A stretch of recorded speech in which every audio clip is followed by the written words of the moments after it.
frente da comitiva das xentes do outro lado do río viña o príncipe Joao, sendo aclamado xubilosamente a súa chegada a Salvaterra.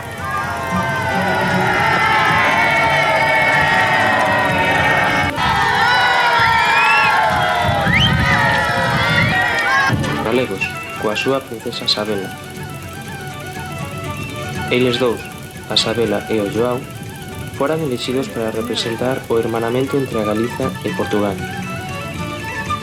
Esa nena son eu hoxe, no ano 1993, protagonicei un vídeo chamado Os amores que o miño separa e con el iniciábase unha comunicación necesaria entre as escolas das dúas beiras do Miño. Esa comunicación ampliouse no ano 1995 co nacemento de Ponte nas Ondas. Bos días, benvidos a Ponte nas Ondas.